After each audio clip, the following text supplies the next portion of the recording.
compares to you? Who set the stars in their place? You who calm the raging sea that came crashing over me. Who compares to you? You who bring the morning light, the hope of all the earth, is rest assured in your great love. You are magnificent, eternally wonderful, glorious Jesus. No one ever will compare to you, Jesus. Oh, we worship you, Jesus. When the evening fades, you call forth songs of joy, as the morning waves, we your children give you praise. You are magnificent, eternally wonderful, glorious Jesus. No one ever will compare. You are magnificent, you are magnificent, wonderful, glorious Jesus. No one ever will compare to you, Jesus.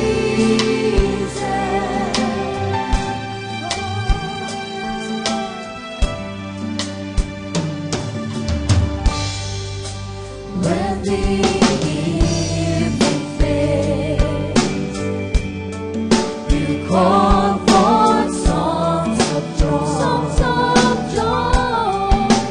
as the morning waves, we your children give you praise. You are magnificent, eternally wonderful, glorious Jesus. No one ever will compare. You are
Hallelujah.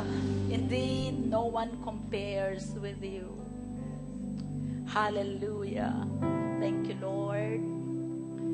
Thank you, Holy Spirit, for your presence in this place. We worship you. We honor you. We give you thanks. Thank you for the privilege to come before your throne of grace and offer you our highest worship.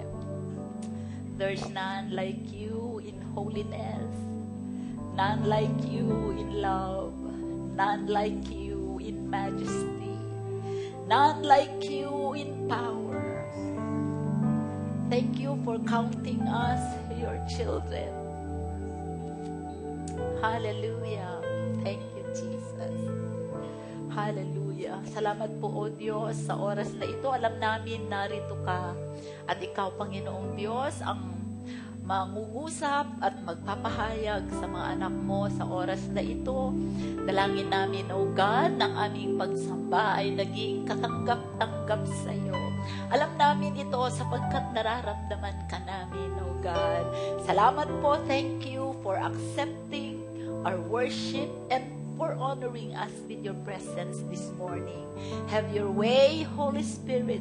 Handa na po ang aming puso, our eyes, our hearts are open to receive from you today. Maraming salamat sa mensahe, Panginoon, na magbabago ng aming buhay sa umagang ito. Pinupuri ka namin at ito ang aming dalangin sa ngalan ni Jesus. Ang lahat ay magsabi ng Amen! Amen! Sumigaw nga ng hallelujah ang redeemed! Hallelujah! Praise the Lord! Welcome to September! Amen! Na-realize ba ninyo ngayon ay September? Okay.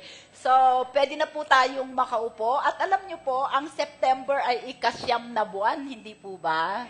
And after the 9th month, ano ang nangyayari pagka ang isang babae ay buntis? May ipinapanganak. Amen! Si Rachel sa October pa manganganak. Hallelujah! But let us welcome September with an open heart because the Lord, through you, will birth a new thing in your life this month. Amen! Amen! Meron po ba tayong mga panauhin? May mga bisita po ba tayo? Ha? Naku, walang nagdala ng bisita. At saka napansin ko, vacant itong second row, oh. Walang nakaupo. Meron bang nakabili ng mga upuan dyan? Yun, glory to God. Palakpakan po natin ang ating mga panauhin. Amen. Okay, so first Sunday of the month po ngayon. At pagka first Sunday of the month, anong ginagawa natin?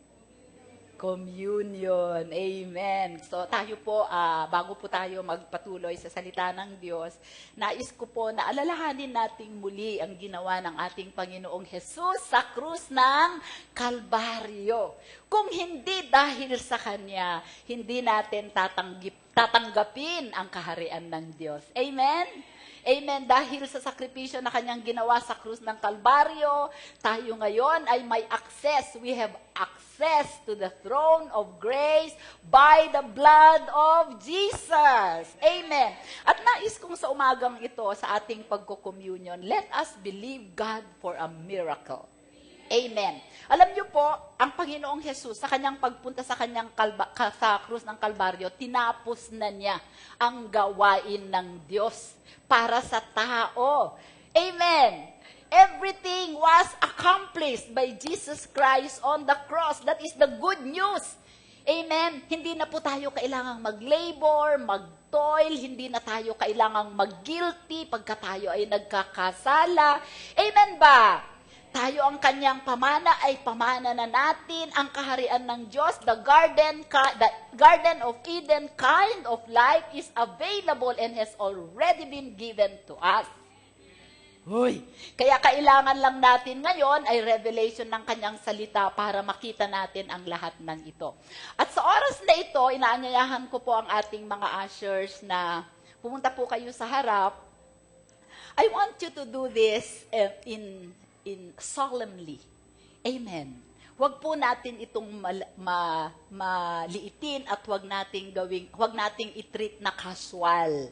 Amen. Panampalatayanan natin that as we receive the symbol of the body of Christ, we receive our healing.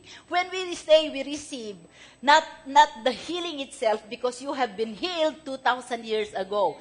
You will receive the manifestation of your healing.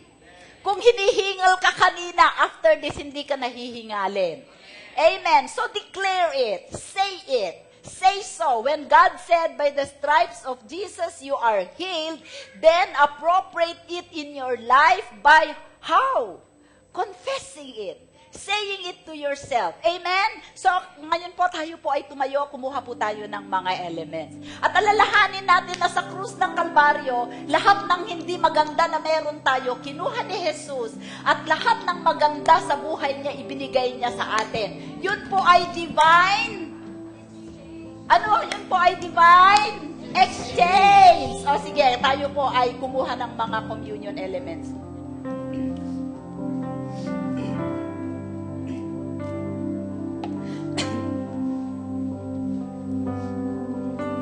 Heart is captivated, Lord, by you alone. Captured by the awesomeness of you alone. Melted by the grace and mercy you have shown. I stand in wonder. I reach to you, the one who makes the blind eyes see, who breaks the chains of sickness with authority, restoring what was broken, so it may find it. I live to worship you. I breathe to worship you. All of my days, your face I will see.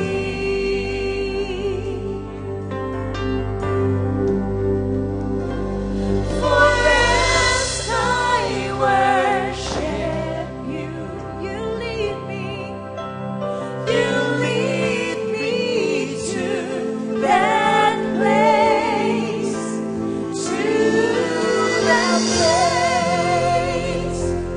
of divine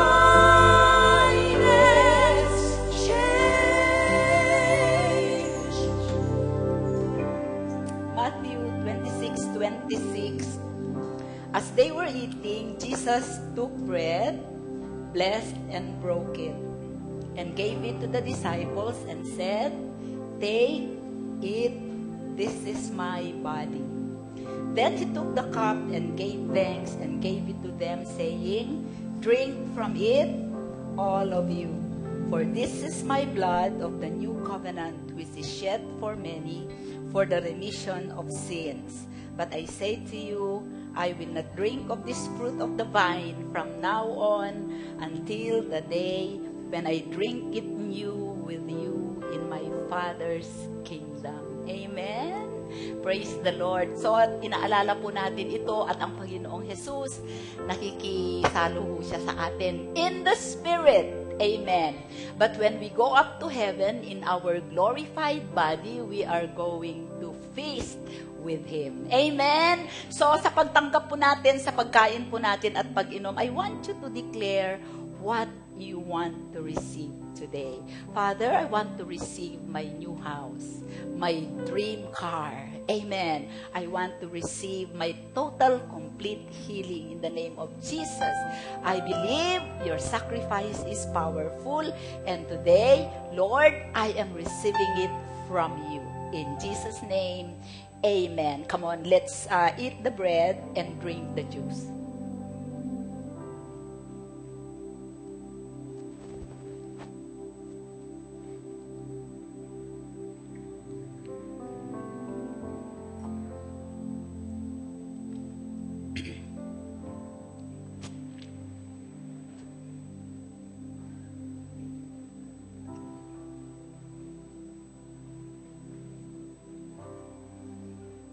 Hallelujah. Panginoon, nananampalataya ako na tinanggap ko amang Diyos ang ganap kong kagalingan. Tinanggap ko, Panginoon, ang restoration ng aking pamilya, ang kaligtasan ng aking mga mahal sa buhay. Tinanggap ko ang aking kayamanan, ang aking pamana na nagmula sa iyo. Tinanggap ko ang aking dream house, ang aking dream car, ang aking dream spouse. Tinanggap ko lahat ng mabubuting bagay na ipinangako mo sa akin. Come on, say it, say it. Let the redeemed of the Lord say so. I will give you some time to speak to Him in faith, in the name of Jesus. Hallelujah. Thank you, Lord. Thank you that you always cause us to triumph. Thank you, Lord, that I have everything that I need for life and godliness. Thank you for the manifestation of your work in my life. Thank you, Father. Holy Spirit, do it. Bring it to us today. We give you praise. In Jesus' name, amen. Palakpakan po natin ang Panginoon. Hallelujah! Hallelujah! Praise the Lord! Sino ang tumanggap? Boy, yung hindi nagtaas, walang tinanggap? Hallelujah! Pwede na po tayong makaupo. Hallelujah! Sabihin mo nga sa iyong katabi, pinagpala ka, you are blessed. You are highly favored. You are deeply loved. You look good. Too good to be sick. Too good to be poor. You are wise. And you are ready for the word. Yung iba hindi nagsasalita. Wala kayong pananampalataya sa inyong sasabihin, ha? Okay. So sa umagang ito, tayo po ay magpapatuloy sa ating pinag-aaralan patungkol sa kaharian ng Diyos. Specifically, we will continue our study on the law of confession. Ano nga ang pinag-aaralan natin? The law of confession. Sabihin mo sa iyong katabi, ikaw ba'y nagsasalita? Sa katabi naman, o di ba nagsasalita ka? Yan, okay. So alam natin na ang confession ay merong 4 na kahulugan sa Bible, but today we are going to focus on confession as homologio. Homologeo. It is saying the same thing as God said. Amen.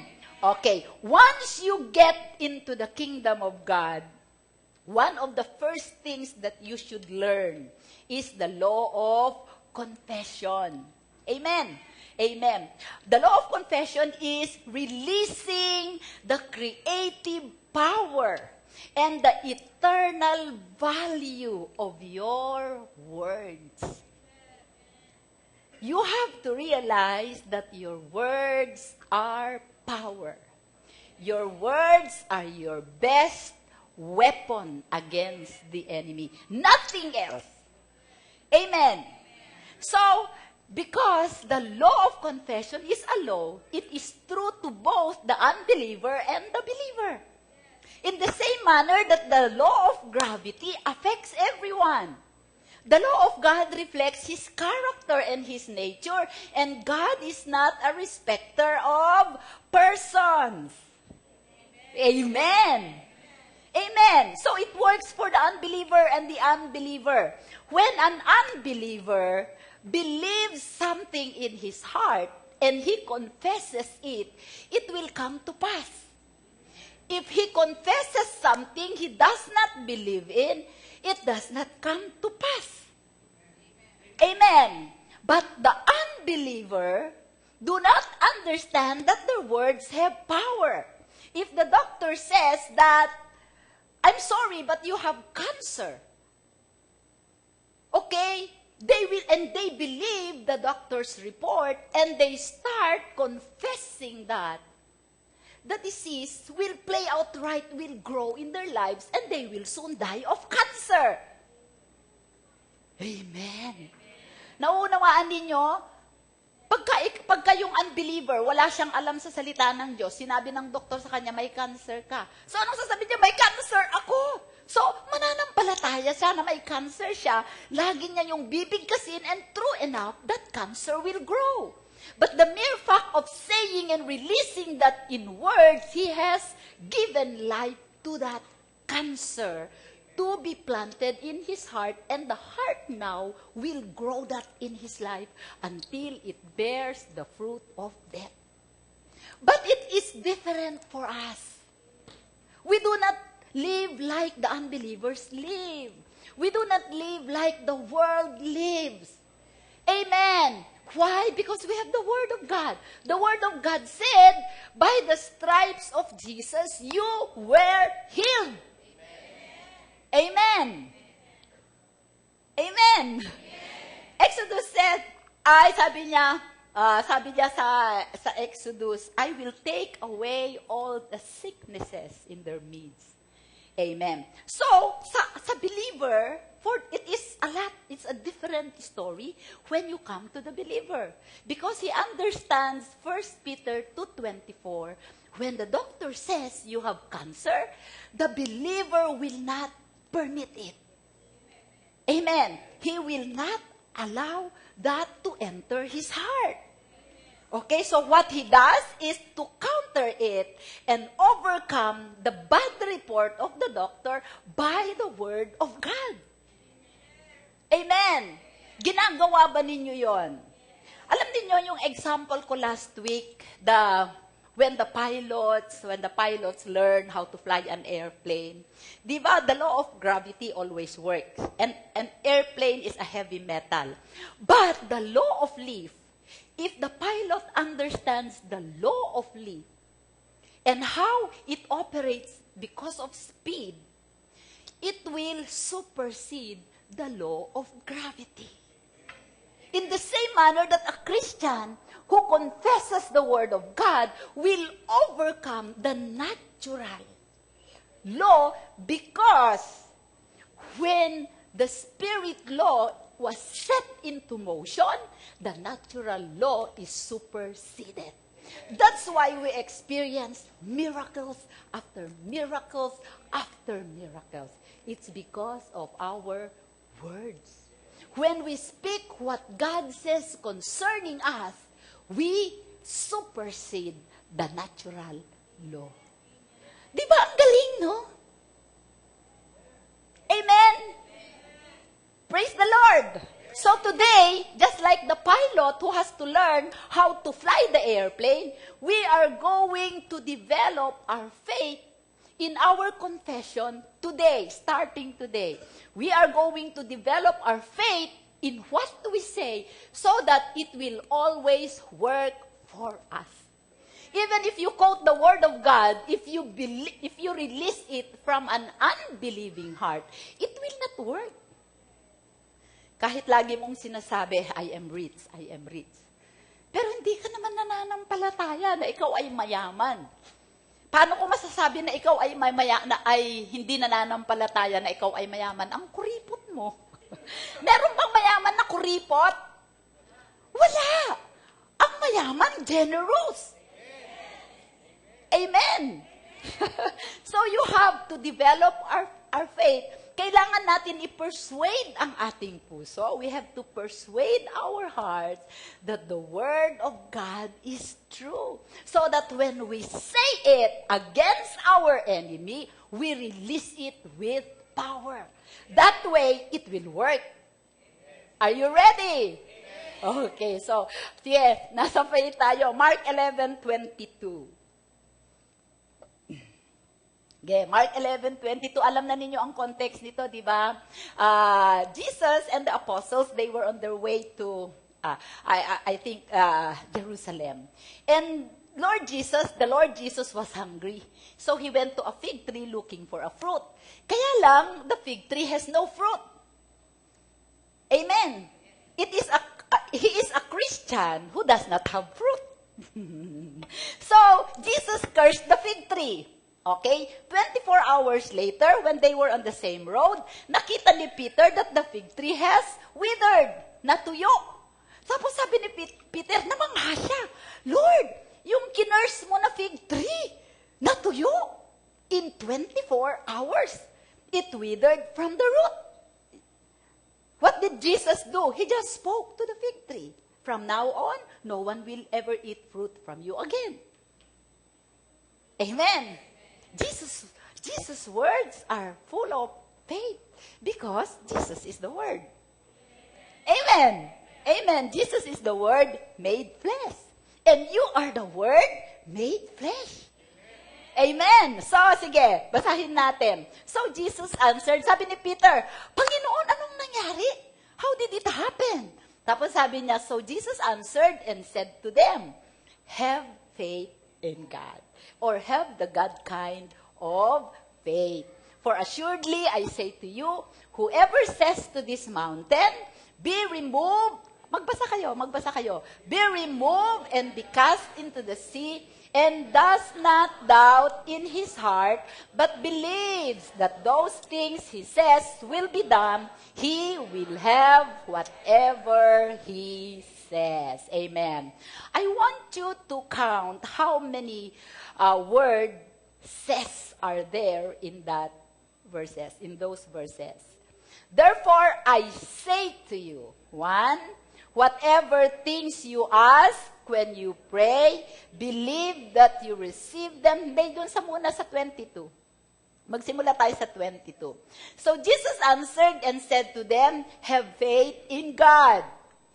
For assuredly, I say to you, whoever says to this mountain, be removed and be cast into the sea, and does not doubt in his heart, but believes that those things he says will be done, he will have whatever he says. Ilan? Therefore, I say to you, whatever things you ask, when you pray, believe that you receive them and you will have them. Actually, dyan, 4 ba o 5? 5. Until verse 25. Di ba? Until verse 25. 5. So, saying is very significant. Amen. Amen. Doon sa verse 23, sabi niya, it does not, doon sa verse 25, it refers to praying, but verse 23 refers to saying. Sometimes, we prayed a very good prayer, but we mess it up with a very bad confession. Or sometimes, we did a good confession, but mess it up with a very bad prayer. Nakuha ninyo? Because praying and saying are two different things. Amen. Amen. Okay. So, sabi niya, when we say, we have to have faith with what we are saying. What is faith? Sabi po hindi na natin hahabaan ito. May mga ibibigil ako sa example. Sabi sa Hebrews, faith is the substance of things hoped for and the evidence of things not seen. Ito po ay ebidensya ng mga bata, ng mga bagay na hinahangad mo, na hindi mo pa nakikita, as if hawak mo na. Amen? Okay, ebidensya di meron kang hawak, parang title deed. Yung titulo, yung lupa mo na Isabela, paano mo nalaman na sa'yo yun? May titulo ka. Amen. Okay. Faith is the confidence in the Word of God, yung pananalig natin sa salita ng Diyos na ang salita niya ay totoo. Walang duda. Faith is our positive response to what God said, not doubting. Amen. Faith is an expectation in our heart that fills us with joy and peace. You know that you have faith in something when you are excited about it. Amen. So may pananalig ka. Faith is trusting God. Amen. So madaming definition ang faith. Pero ang mahalaga sa faith, ito ay buong puso at pananalig na ang salita ng Diyos ay kanyang gaganapin sapagkat ang kanyang karakter at ang kanyang pangalan ang nakataya. Amen. Okay. So pagka tayo ay nagko-confess, para mag-work yung confession natin, kailangan natin itong panampalatayanan, panaligan, at asahan. Amen? Amen. Nakukuha po ninyo. Okay. So, karamihan, sabi niya dito, when you say to this mountain, be removed and cast into the sea, and does not doubt in his heart. When you come into the kingdom of God, everything that will happen to you will have to be produced in your heart. Amen. Balik tayo sa first principle, sowing and reaping. When we release words, we sow them into our hearts. Amen. So, tingnan natin. Okay. So, kung nagdududa tayo, meaning to say, meron tayong takot. Kung nagdududa tayo, meron tayong, tawag dito, double-minded tayo. Amen.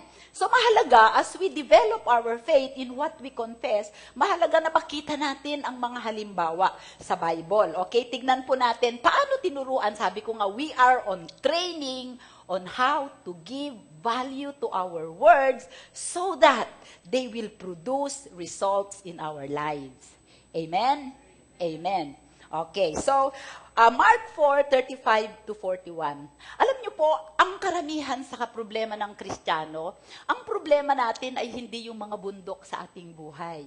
Ang problema natin ay hindi yung pera. Ang problema natin ay yung ating bibig at yung ating dila.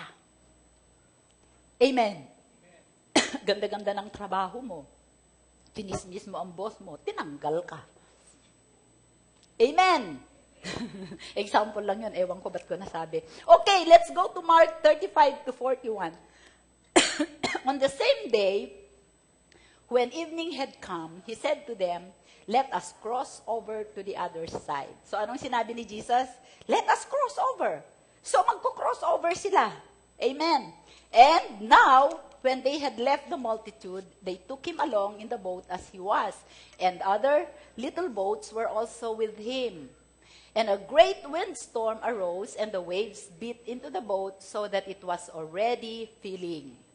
But he was in the stern, asleep on a pillow, and they awoke him and said to him, Teacher, do you not care that we are perishing? Ang translation noon, we are about to die. Sumisigaw na sila, Lord, mamamatay na tayo. Okay, then he arose and rebuked the wind and said to the sea, Peace, be still. And the wind ceased, and there was a great calm. Amen? So, balikan natin yung verse 35.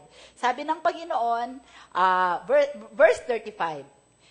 Verse 35. Verse 35. On the same day, when evening had come, he said to them, let us go to the other side. Yan ba ang word ni Jesus? Yes. Yes. Amen? Amen. Hindi sinabi ni Jesus, pupunta tayo sa kabila kung maganda ang panahon. Ano ang word ni Jesus? Let us go to the other side. When Jesus said it, he said it will happen. Okay, so ano ang ginawa ngayon ng kaaway? Nagpadala siya ngayon ng malakas na bagyo. Amen. Bakit? Because they have a place to go. They have a destiny. And the devil came to prevent them from reaching their destination.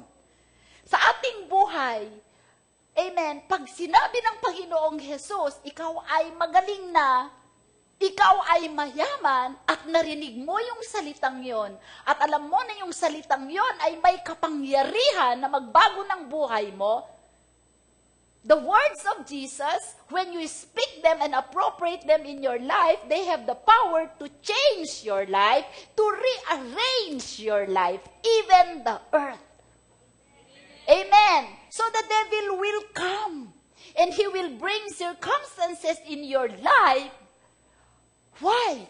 To cause you to think differently, and to divert you from focusing on what God said by focusing on that circumstance. Amen.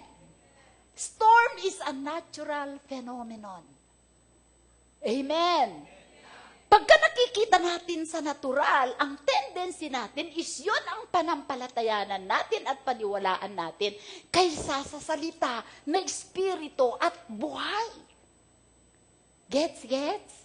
So, bakit magdadala? Why will the devil bring or produce a circumstance in your life? Amen? So that he can put fear and doubt in your heart concerning the Word of God. Because once he is successful in suggesting, that you cannot overcome, it will eventually come out of your mouth. Death and life are in the power of your tongue. It's not in the power of the devil. He can suggest anything in your mind, but if you will not say it, he did not get you. Why? Because the natural circumstances will cause us to reason with God. Amen. According to the internet, ginugel ko. These are, amen. I was telling the afternoon service last week, alam niyo po, paggagaling ko sa Isabela, sobra akong napagod. At naglaba pa ako kasi nakita ko yung dalawang washing machine namin na malalaki. Puno ng maruruming damit. So, hindi ko kayang tiisin. Ginawa ko, nilabhan namin, ninapas, 3 kami, si Mika, ako at saka si Pas. Sobra akong napagod. Parang feeling ko naubusan ako ng buhay. Kamamatay lang ni Kaome Candaso.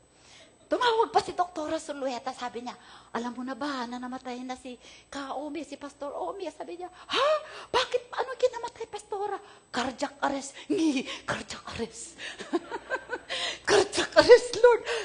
Tapos sabi ko kay Brother Ton, sabi niya, pahingi na ng birthday gift ko sa aking 60th birthday. Anong birthday gift pinahan mo?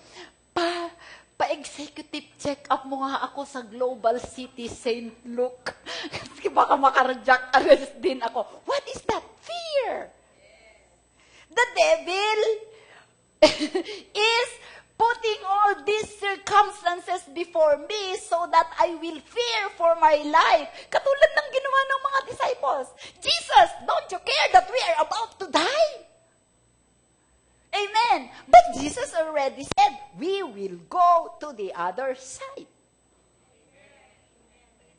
What will you value? What the devil is saying or what Jesus said? That you value will come out of your mouth. Amen. So, alam nyo, sa buhay natin, ang daming ganyan. So, what did Jesus do? He rebuked the wind. Jesus rebuked the wind. There are storms in your life that you need to rebuke. There are situations in your life that your intellect cannot give the answer. There are situations and storms in your life that by just speaking, they will stop. Alam nyo, hindi naman ginawa ng Panginoon. Jesus, we are about to die. Jesus said, okay, you get the buckets and we are going to get all the water out of the boat. Ganun ba ginawa nila? Hindi. Kahit na magkumuha ka ng timba at alisin mo lahat, hindi yun mawawala kasi nandyan pa rin yung alon. And a lot of us, ganun ang ginagawa natin. Amen. Firefighting. Hindi natin kinukuha yung root. We need to speak the word of God over our life. Homologio. In faith. Amen. In faith. Okay. So nakita po ninyo, nung nirebuke ni Lord John, ano ang ginawa niya? He was aligning himself with the word of God. Psalm 89 verse 9. Sige, tingnan natin ang Psalm 89 verse 9.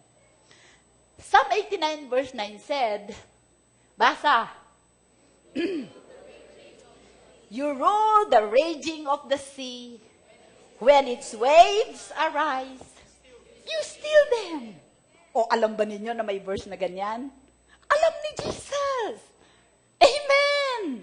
So he was actually quoting Psalm 89 verse 9. He was acting on the word. Do you know enough of the Word so that when circumstances comes into your life, you can act on a certain word and appropriate it to yourself? He believed that, Sam. Amen? So alam ng Panginoon that He has dominion over the wind.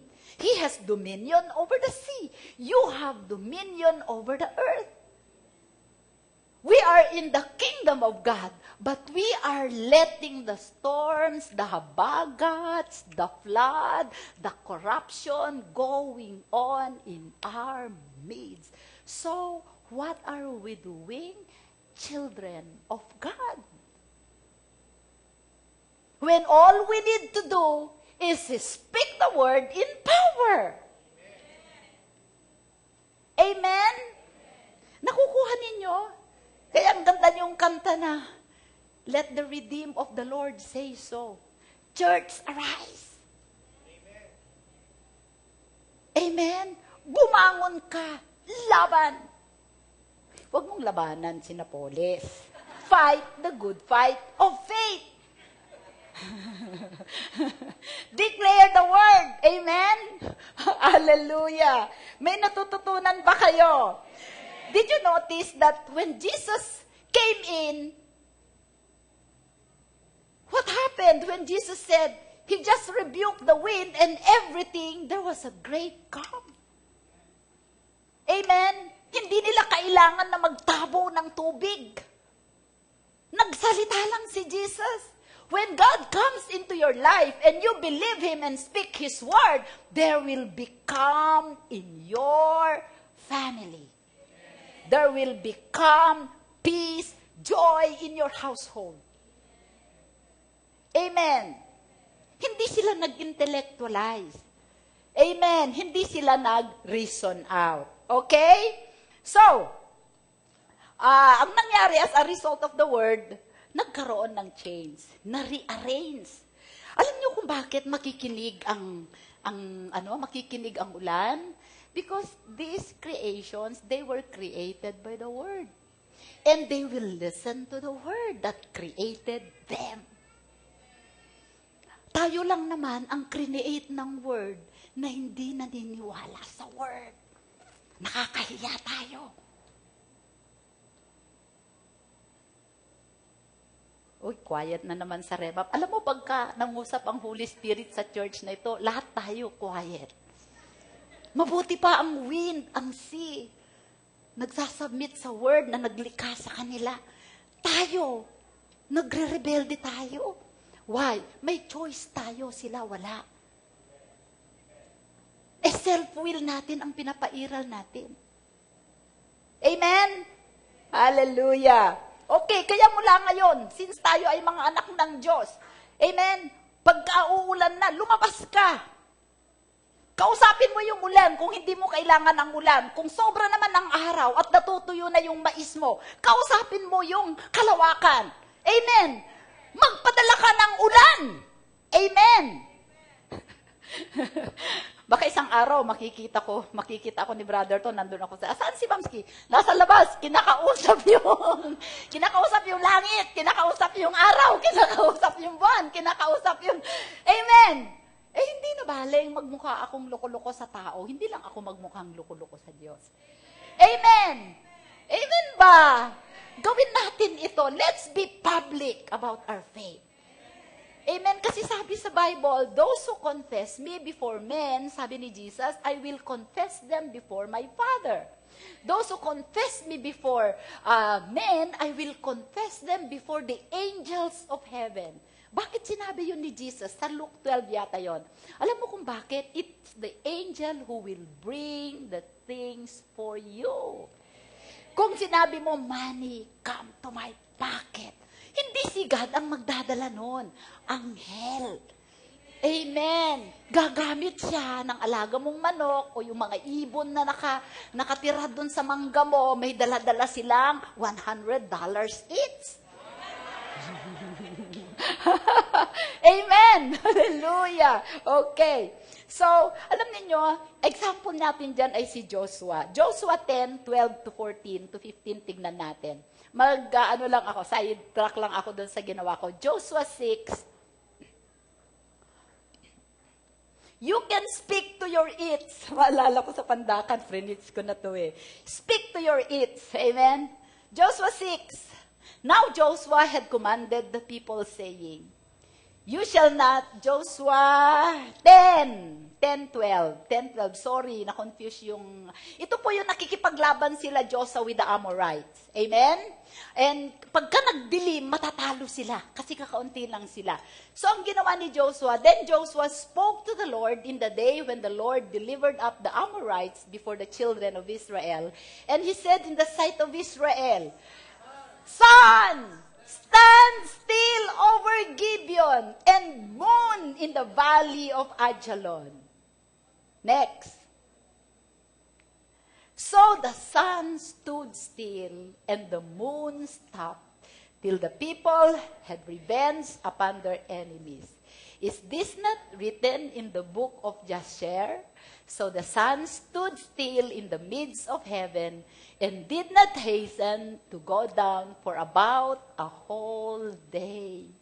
Isang araw, hindi gumalaw ang araw. Meaning 24 hours. Next. And there has been no day like that before it or after it. Hindi na natin magagawa yon. That the Lord heeded the voice of a man, for the Lord fought for Israel. If you fight the fight of faith, the Lord will fight for you. And how do you fight the fight of faith? Believe and say. Amen. Believe and say. Today, I want you to have a different attitude and a new revelation of how powerful your words are. Kaya hindi tayo dapat daldal ng daldal.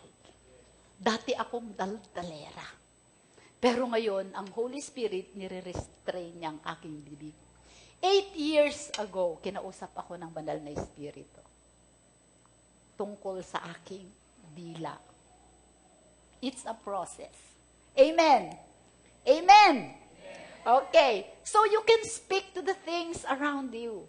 You can rebuke the wind. You can speak to your bills. Pwede ba yon? Kausapin ninyo yung mga Meralco bills ninyo, yung mga Nawasa bills ninyo, yung mga house rental bills ninyo, yung mga bills ninyo ng cellphone, yung mga bills ninyo, lahat ito yung favorite ko na hindi ko makalimutan na example eh. Mamayang gabi, magpatawag kayo ng meeting sa lahat ng utang nyo. Okay? Lagay ninyo sa upuan, mag-arrange kayo ng upuan dyan. Ha? Sa sala ninyo o kaya sa dining room. Ilagay ninyo lahat yung mga bills doon. Nawasa, Meralco, kung ano-anong bilyan, telepono. Paupuin mo sila doon. Pero wag na, okay lang na nakatayo sila. Wag mo nang paupuin, baka maging comfortable pa sila. Amen. Tapos, sabi mo sa kanila, sabi mo, marahil, nagtataka kayo kung ba't ako nagpatawag ng pagpupulong. Amen! Kausapin ninyo sila. Ikaw, sabi niya, bukas bayad ka. In Jesus' name! Amen! Kausapin ninyo. Di ba sabi sa speak to your mountains. Amen! Hindi yung attitude ng ibang mga tao ganito. Naku, ang dami-dami kong utang. Naku, kahit kailan hindi ko na mababayaran ang aking utang. Anong ginawa mo? Nag-release ka ng binhi na tatanggapin ng puso mo. Sabi ko sa inyo kanina, everything in the kingdom comes out of the heart. Kaya nga sabi sa Bible, Proverbs 21, ano ba yon? Guard your heart. Proverbs 20 verse 23. Keep your heart with all diligence, for out of it springs the issues of life. Pagka sinabi ninyo na kung dami kong utang, ang laki ng utang ko, parang hindi ko na ito mababayaran buong buhay ko. Oh, heavy. Ano nga ang ginawa mo? Naglagay ka ng binhi sa iyong puso. Ngayon, ang gagawin ng puso mo ay tatanggapin niya. Nakakita ba kayo ng soil sa probinsya? Nasabi ng soil, ayokong tamnan mo ako ngayon ng mais ha. Gusto ko asparagus. Meron bang ganun na soil? Wala. Kung anong itanim mo, tatanggapin niya, di ba? Di ba? Oh, nagtanim ka. Ano ngayon ang sasabihin ng heart mo? Ang gagawin ng heart mo, He will always grow that. Okay, so i-grow niya yon, and then, mag-create ka ng image on your inside that you will never be able to pay your bills. And as you say it repeatedly, over and over, your mountain will keep growing and growing and growing until you see yourself, nandun ka kasing laki ng bundok ang utang mo, nandun ka. Amen? Na habang buhay ka, nakita mo yung sarili mo, namatay ka na doon sa ilalim ng malaking bundok. Amen? So, ang gagawin natin ngayon, mag-create tayo ng bagong image. Kahit na malaki ang utang mo, na parang sa tingin ng mundo ay hindi mo kayang bayaran, sasabihin mo sa sarili mo, God will cancel my debt. He is a debt canceling God. Amen. I will get my breakthrough in the name of Jesus, and all I am angry about this bill, about this debt, and in Jesus' name, I command you, get out of my life. Amen. So, liliit siya ng liliit ng liliit. Amen. Magsishrink siya because of your confession. Now, the angels and the Lord will work for you. Amen. Hallelujah. Hallelujah. Until magkaroon ka ng different. Alam niyo po, pagka nagsasalita tayo ng salita ng Diyos, nag-create tayo ng image sa ating sarili, sa ating puso. Yung image na katulad ng image natin sa Diyos. Nakukuha po ninyo ako? Madali ho bang intindihin? Okay, so pumunta po tayo. So ang gusto ng dyablo, kaya tayo padadalhan ng mga storms, mga mountains, para makuha niya yung ating bibig. Amen. So mag-ingat kayo sa inyong sinasabi. Amen. So, ganun po ang nangyari. Ngayon, maraming mga tao, marami tayong mga binibigkas na mga salita na hindi natin talaga intensyon na bigkasin. Dahil sa ating karanasan. Amen ba? Halimbawa, ikaw ay ipinanganak na may allergy ka sa, let's say, sa hipon. Tuwing nakakakita ka ng hipon, naalala ko si Mabel, tuwing nakakakita ka ng, ay, alam nyo, tuwing kakain ako nito, nangangati ako all over. Anong ginagawa mo? Inire-reinforce mo. Amen. Yung ginagawa ng dyablo sa buhay mo. Instead of saying na, hipon, titikman kita, pero walang kati. In Jesus' name. Amen. Then you are creating a different image of yourself in your heart. Amen. Hallelujah. Amen. Hindi kasi lagi ng ganyan ang nararanasan ko. Ibibigyan ko kayo ng example. It used to be that every first day of the year, halimbawa, nag-celebrate tayo ng New Year, December 31, paputok-paputok, di ba, nandun tayo sa labas.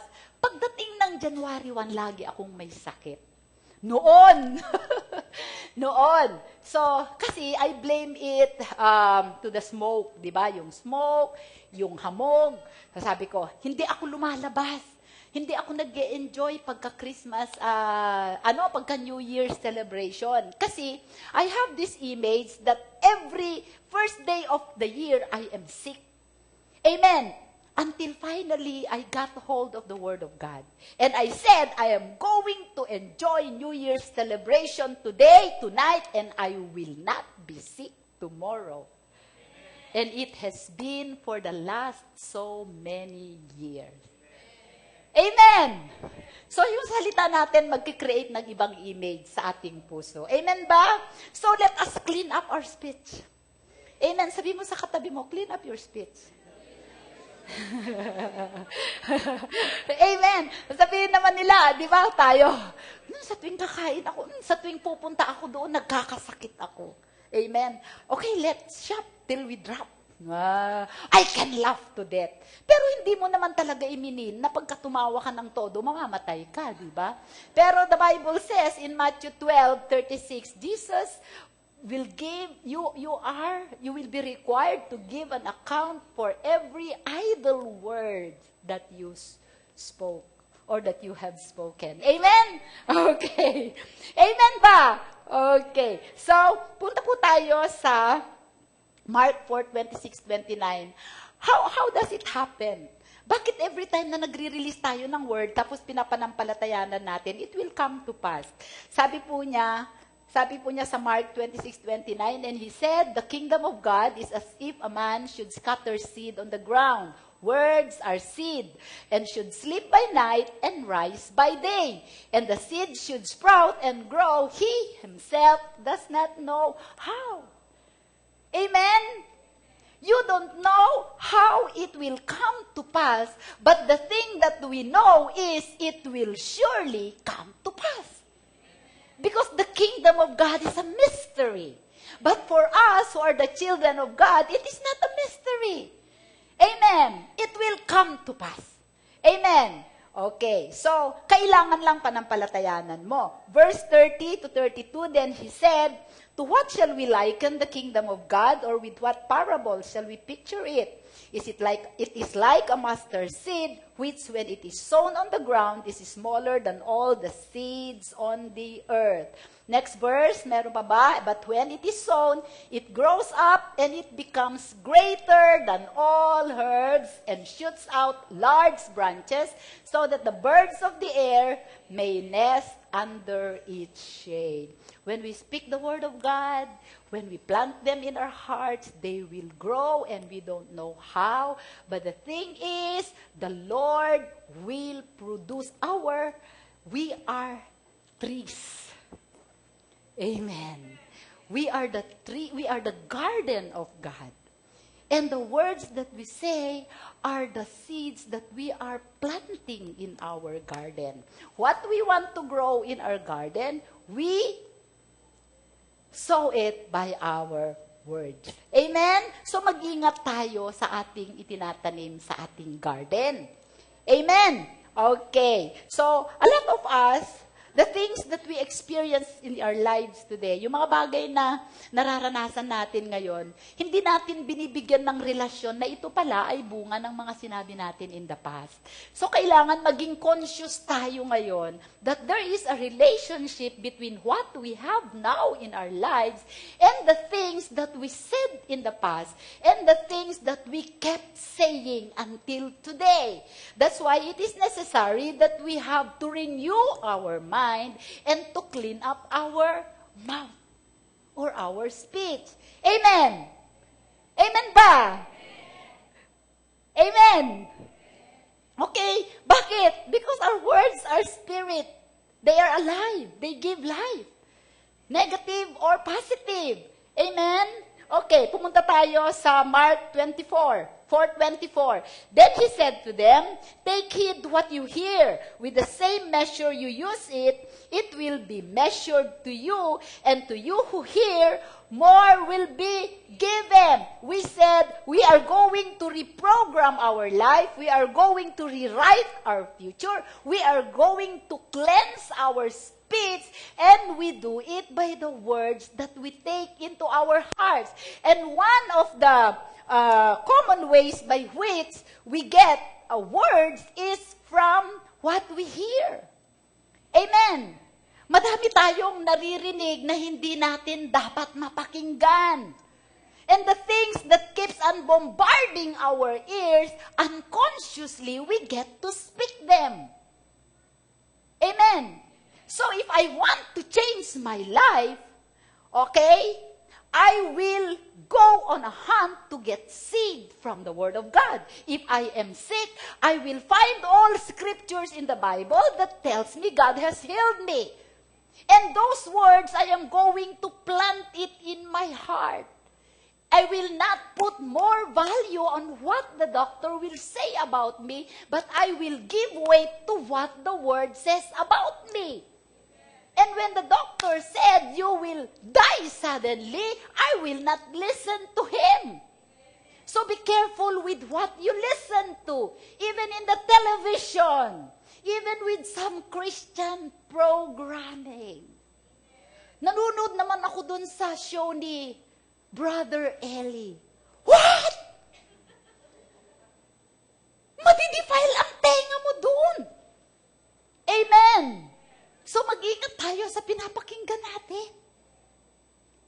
There are things that seem so good, but they are not necessarily good for you.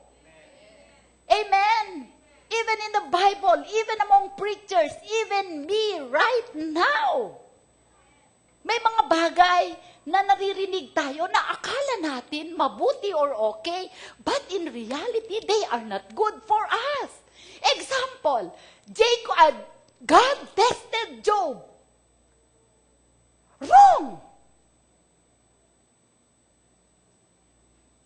Amen.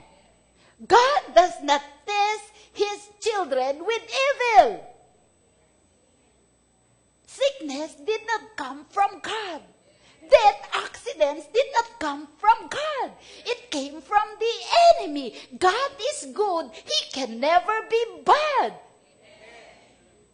That's why you have to be careful about what you hear, even from the preachers.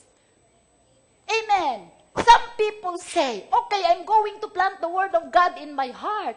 But Sister Pastora, sometimes you lose, sometimes you win. No! Wrong.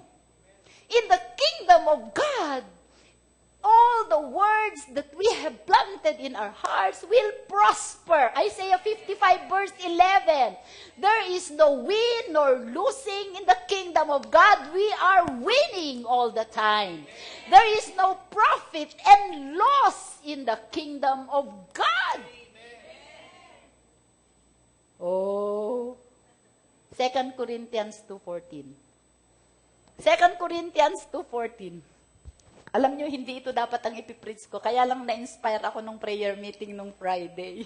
Amen? 2 Corinthians 2:14, sabi niya, now, thanks be to God who always leads us in triumph in Christ. Can you say, always? Nasaan na ngayon yung, and through us, diffuses the fragrance of His knowledge in every place. Nasaan na ngayon yung, sometimes you lose, sometimes you win. Do you believe that verse?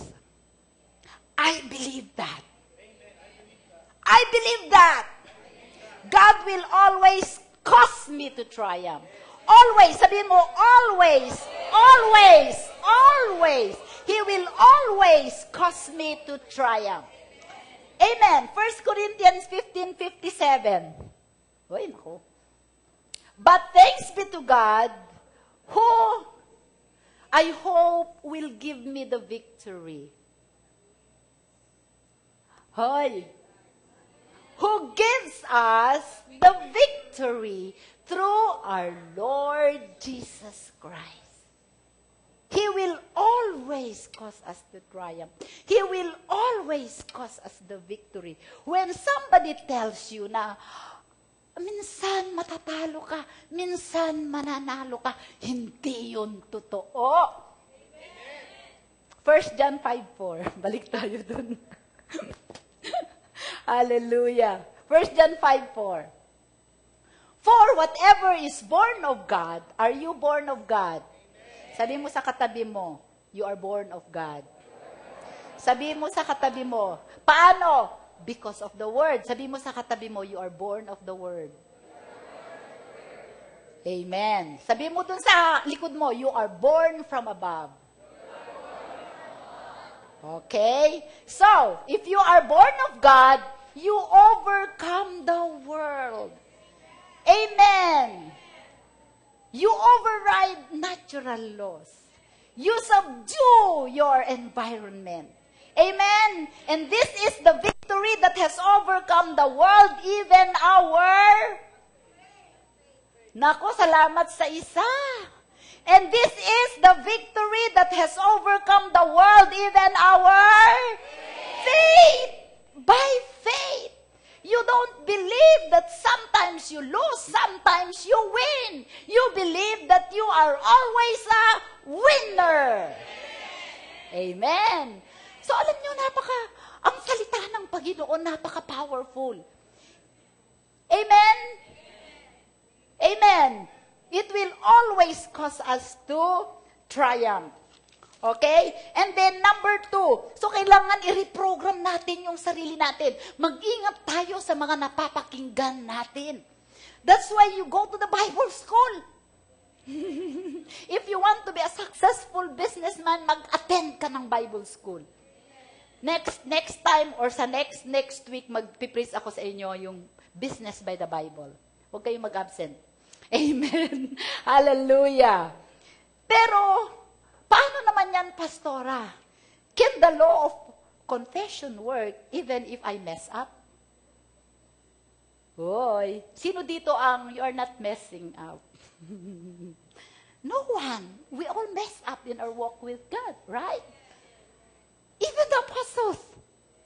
Even when you mess up, because you are God's child, your confession of faith will always work. Let us see the example of Peter. Luke 5:4. Balik tayo doon. Luke 5:4. Luke 5, verse 4. Okay, bigyan ko kayo ng context. Ito yung si Jesus Christ ay nagpipreach sa seashore. Ngayon, there are several kingdom principles I want you to understand and realize in these verses. So, nagpipreach siya, tinutulak siya ng crowd. Okay? Para hindi siya maitulak so that the crowd cannot push him farther. So, he decided to borrow the boat of Simon Peter, the fisherman. Okay? And then Simon Peter gave him the boat. Ano mang bagay na ipinagamit ninyo sa Panginoon na pag-aari ninyo, bibigyan kayo ng reward. Okay, that's one. Kingdom revelation. Number 2, when he had stopped speaking after Jesus preached, okay, to the crowd, he said to Simon, launch out into the deep and let down your nets for a catch. Okay? So, it's time for payback. Payback na. Sabi ni Jesus, okay. But Simon answered and said to him, Master, we have toiled all night and caught nothing. So, kaagad nag-work yung isip ni Pedro. So, kagabi, nangisda sila, wala silang nakuha. Ngayon, nagpipreach si Jesus, araw na araw, sabi ni Jesus, ihulog mo ang iyong mga nets at tayo ay kukuha ng maraming isda. Sabi ni Pedro, karpintero ka, ako, mangingisda. This has been our business for a long time. I am a fisherman, you are a carpenter, and you are telling me to launch into the deeps and drop my nets. I tell you, on this time of the day, the fish will not go inside the nets because they can see the nets. Amen? So, marami siyang mga reasoning. Sabi mo, reasoning. Bakit siya nagre-reason out? He was coming from his personal experience. Sabi mo, tradition. Okay. He was relying on his intellect. Okay. But the Bible says in Romans 10:10, for one believes, 10:10, sabi niya sa Romans 10:10, you believe with your heart. Okay? For with the heart, one believes. Tumigil tayo doon. With the heart, one believes. Hindi niya sinabing with the mind, one believes. It's with the heart. Because the heart can contain the biggest, boldest faith. Not your mind, because your mind will rationalize. Okay? So, balik tayo sa Luke 5:4, 5:5. Tingnan natin. 5:4, Luke 5. But Simon answered and said to him, Master, we have toiled all night and caught nothing. So, from reasoning, he was reasoning out with Jesus. Nevertheless, at your word, I will let down the net. Okay? Next.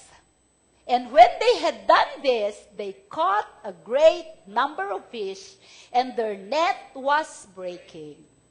So, they signaled to their partners in the other boat to come and help them. And they came and filled both the boats so that they began to sink.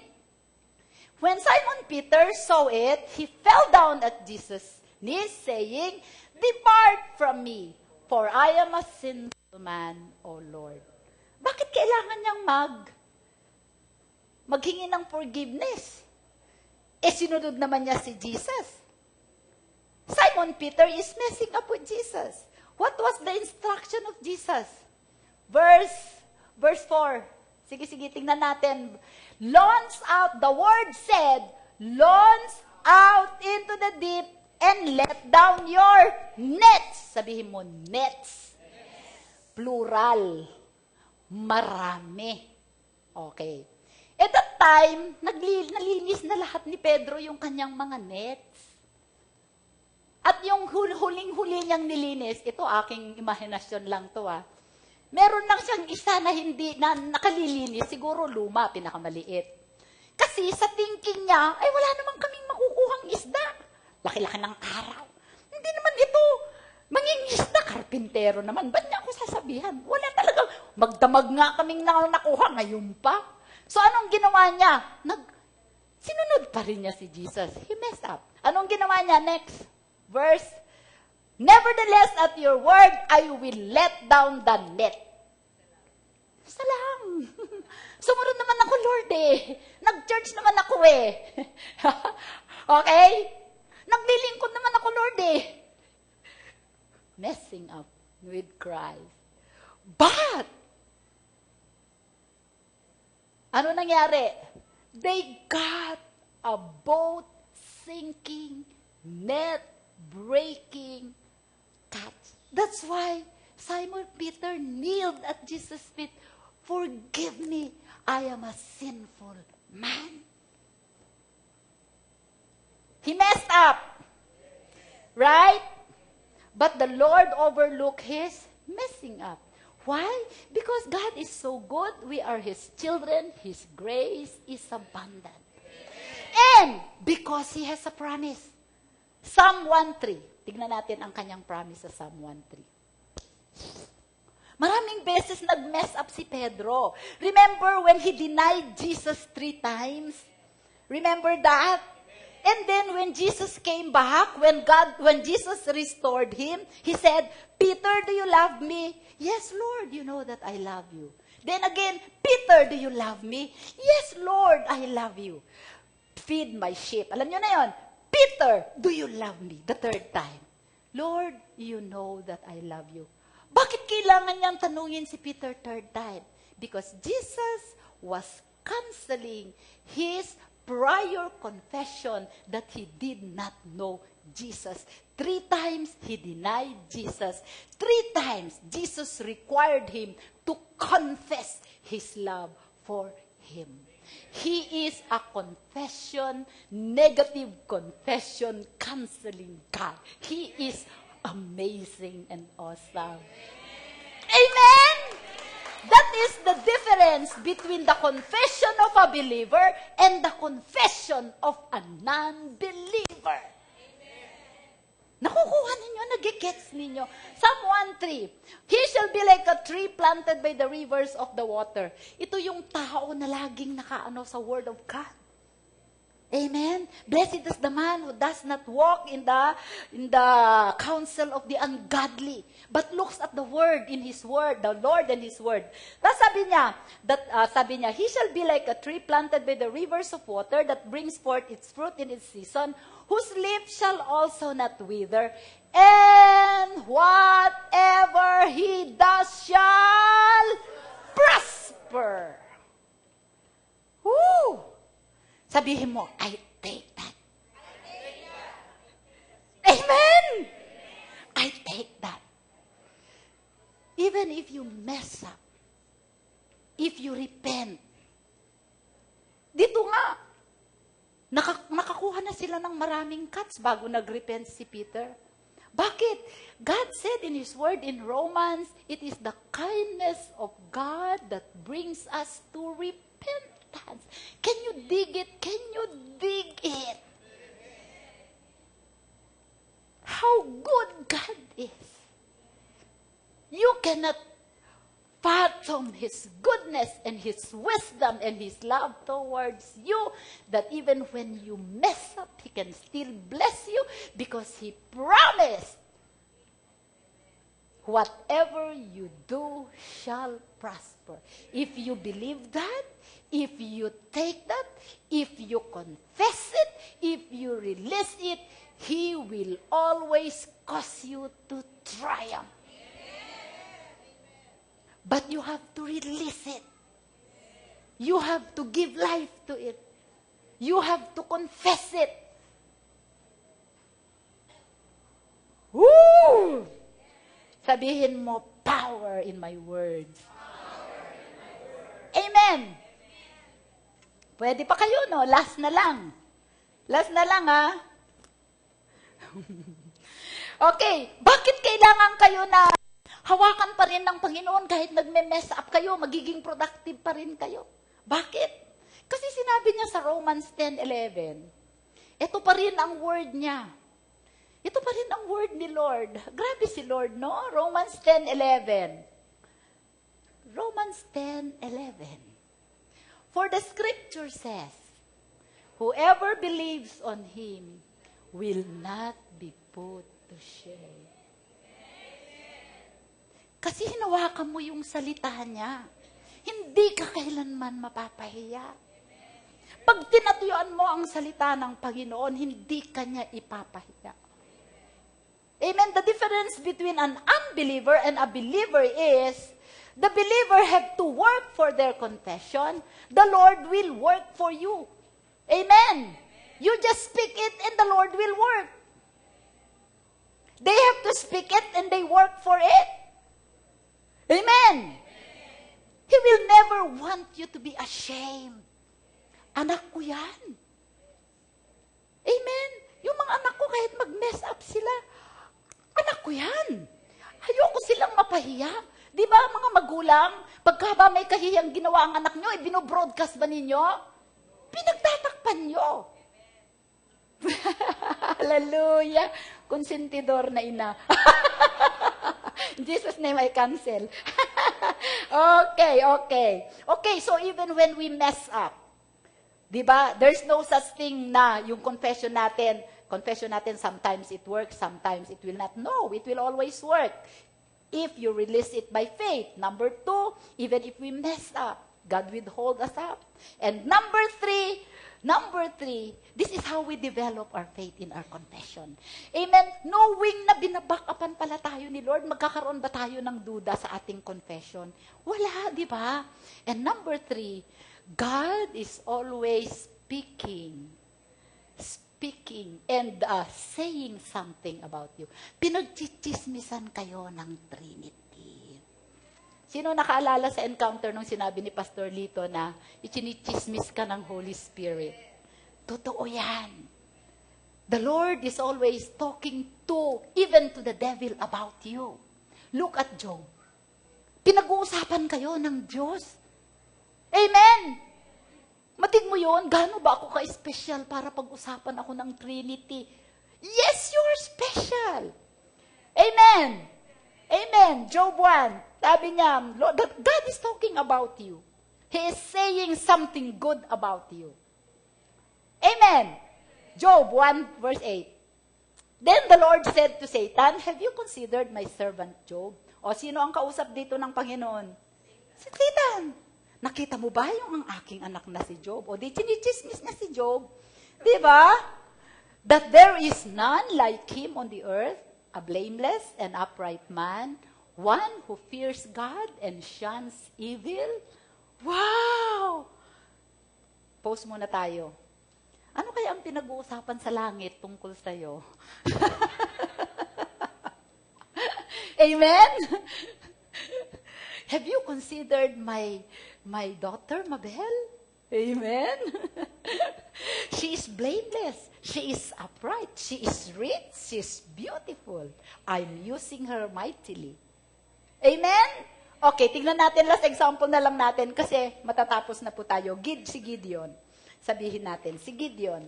Alam niyo po, napakaganda na magkaroon tayo ng realization na ngayon pa lamang, alam niyo, si Job, alam niyo si Job kung bakit nagkaganon. Ang pag-uusapan natin next week.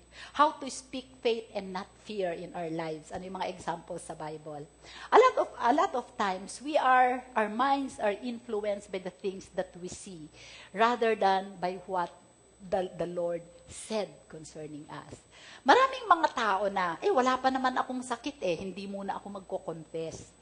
Total, okay naman ako. Ako, alam niyo po, every morning I confess the Word of God. Thank you, Lord, that I'm alive. I am strong kahit na minsan pagod ako. I'm strong in the Lord and in the power of His might. I will do great things today. I will be a blessing to other people today. Amen? Amen. Because it is necessary for us to already confess the Word of God so that it is being built up in our hearts. Ganon tayo nagkakaroon ng confidence. The more we confess it, the more it is established, nagiging muog sa ating puso. Halimbawa, ikaw ay hindi ka nagko-confess about your health, about your healing. Biglang one day, sabi ng doktor sa'yo, stage 4 ka. Next week, mamamatay ka na. Matatakot ka. Amen? Because it's hard to believe when you are in that situation already and you can feel in your body the symptoms. Amen? Amen ba? Amen po. Bakit? So, doon ka palang magkukonfess ng magkukonfess. Nararattle ka ngayon. Confess ka ngayon ng confess ka ng confess. Ano ang ginagawa mo? Mahirap na. Sometimes it will not work anymore. Why? Because, sabi ko nga nung Friday, mahirap maglagay ng simento kung nandyan na ang baha. It is hard to lay concrete when the flood is on. At ganyan ang ginagawa natin. Okay naman ako What do I care about the Word of God? Wait until the devil produce a circumstance in your life and it will be too late. Amen. Bakit? Hindi na-establish yung puso mo. Amen? That's why you have to prepare your heart. 2 Chronicles, naku, pinaalala na naman ni Lord. 2 Chronicles 16:19. 2 Chronicles 16:19, sige. Yun ang gusto ng Holy Spirit. Sige nga. The word of the Holy Spirit for you. 2 Chronicles 16:9. 16:9 ba? 16:9. O, sige, basahin natin sabay-sabay. For the eyes of the Lord run to and fro throughout the whole earth, who owe Himself strong. Sabi mo strong. Strong. Okay? On behalf of those whose heart is loyal to Him. Amen? Amen. In this you have done foolishly. Ayoko yung next verse. Ayoko yung next. Whose hearts are loyal to Him. You are abiding. Your heart is connected to the heart of God. Amen? You are always loyal. Doon sa ibang versions, whose hearts are prepared, ready for the time of the devil's testing. Are you preparing your heart with the Word of God? So punta na tayo doon sa last Gideon kasi 11:00 na po. Next time na ito, tapusin na natin. Last. Okay? Okay, Gideon 6:11-16. Now the angel of the Lord came and sat under, okay, ang context po nito, ang mga Amorites ay inaharas nila ang mga Gibeon, ang mga, itong tribu na to ni Gibeon, okay? So ang ginawa nila, nagtago sila sa mga caves. Tapos, every time they sow for sustenance, pagkain, pumupunta itong mga Amorites, ninanakaw, hina-harvest lahat yung kanilang ani, kinukuha lahat yung kanilang oxen, yung kanilang mga hayop. They end up with nothing. Amen? At lagi silang nagugutom. So, sila po ay minamaliit, okay? Because they are such a small tribe or nation, okay? So, ito ngayon, kinausap ngayon sila ng Panginoon, nagpadala ang Panginoon ng anghel. Now, the angel of the Lord came and sat under the terebinth tree, which was in Ophrah, which belongs to Joas the Abizrite, while his son Gideon threshed wheat in the winepress in order to hide it from the Midianites. So, hinaharas sila ng mga Midianites. And the angel of the Lord appeared to him and said to him, "The Lord is with you, you mighty man of valor." Anong tawag ng Panginoon sa kanya? You mighty man of valor. Ang tawag sa iyo ni Lord, you winner. You who is more than a conqueror. Amen? And the angel of the Lord appeared to him and said to him, Gideon said to him, "Oh my Lord, if the Lord is with us, why then has all this happened to us? And where are all his miracles which our fathers told us about, saying, did not the Lord bring us up from Egypt? But now the Lord has forsaken us and delivered us into the hands of the Midianites." Then the Lord turned to him and said, "Go in this might of yours, and you shall save Israel from the hand of the Midianites. Have I not sent you?" So he said to him, "Oh my Lord, how can I save Israel? Indeed, my clan is the weakest in Manasseh, and I am the least in my father's house." And the Lord said to him, "Surely I will be with you, and you shall defeat the Midianites as one man." Amen? Praise the Lord. You are the called of God. You have a mission. Amen? See yourself the way God sees you. At ang tingin ni Gideon sa kanyang sarili, he is the reject of the rejects. He is nothing. Amen? But in the eyes of God, he is a mighty man of valor. Amen? Kahit ano ang kalagayan mo na pinagdadaanan mo ngayon, know that this did not come from God. It came from the enemy, and the Lord is expecting you to rise up with His word in His mouth so you can fight your battle, because His word is your most powerful and ultimate power and weapon. Amen? But if you see yourself differently and you measure your worth based on what people say about you and not what God said about you, hindi pa nag-start ang battle, you will already lose. You are losing. But when you take the word of God, appropriate it to yourself, and say it, now the Lord can fight your battles. Why? Psalm 103 says, verse 20, diba? The angels excel in strength when they hear the word of the Lord. How can the angels hear the word of the Lord? It should come from the vocal cord of His people. Amen!